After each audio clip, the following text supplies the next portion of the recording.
now is called the straw, the coal, and the bean. So let's read it together. The straw, the coal, and the bean. And again, as we read together, make sure you can copy the way that I say the words as close to the way that I say them, and imagine the story. Okay, so try and follow the story and write down the words that you don't know what they mean, because after you can look them up. So just keep reading with me, and then after you'll have a look at the words. Okay, so let's read the story called The Straw, the Coal, and the Bean. That's our title, The Straw, the Coal, and the Bean. Okay, in a village dwelt a poor old woman who had gathered together a dish of beans and wanted to cook them. So she made a fire on her hearth, and that it might burn the quicker, she lighted it with a handful of straw. When she was emptying the beans into the pan, one dropped without her observing it and lay on the ground beside a straw. And soon afterwards, a burning coal from the fire leapt down to the two.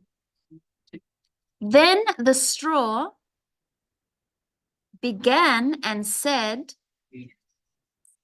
"Dear friends, from whence do you come here?" The coal replied, "I fortunately sprung out of the fire, and if I had not escaped by sheer force, my death would have been certain. I should have been burnt to ashes." The bean said, "I too have escaped with a whole skin. But if the old woman had got me into the pan, I should have been made into broth without any mercy, like my comrades. And would a better fate have fallen to my lot?" said the straw. "The old woman has destroyed all my brethren in fire and smoke. She seized 60 of them at once and took their lives. I luckily slipped through her fingers. But what are we to do now?" said the coal. "I think," answered the bean, that as we have so fortunately escaped death, we should keep together like good companions, and lest a new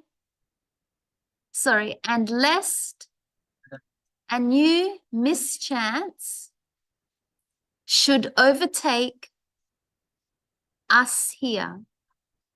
We should go away together and repair to a foreign country. The proposition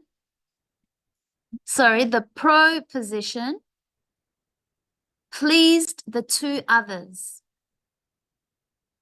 and they set out on their way together. Soon, however, they came to a little brook, and as there was no bridge or footplank, they did not know how they were to get over it. The straw hit on a good idea and said, I will lay myself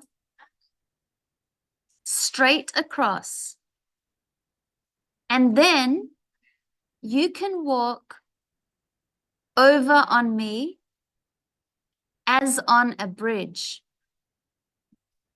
The straw, therefore, stretched itself from one bank to the other, and the coal, who was of an impetuous disposition, tipped quite boldly onto the newly built bridge. But when she had reached the middle and heard the water rushing beneath her, she was, after all, afraid and stood still and ventured no further. The straw, however, began to burn, broke in two pieces, and fell into the stream.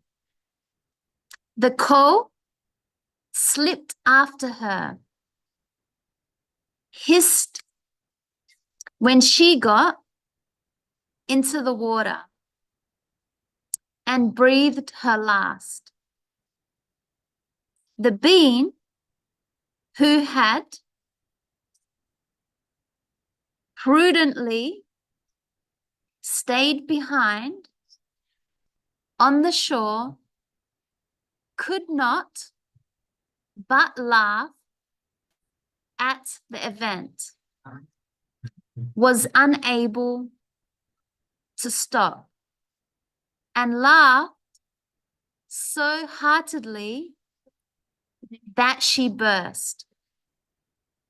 It would have been all over with her likewise, if by good fortune a tailor who was traveling in search of work had not sat down to rest by the brook.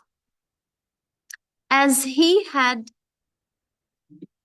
a compassionate heart, he pulled out his needle and thread and sewed her together. The bean thanked him most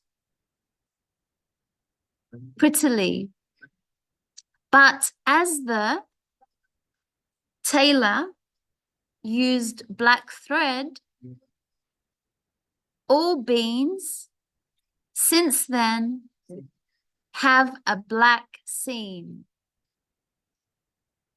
Okay, so that was the story. It was called The Straw, the Coal, and the Bean. And we'll watch a movie on this story in just a moment.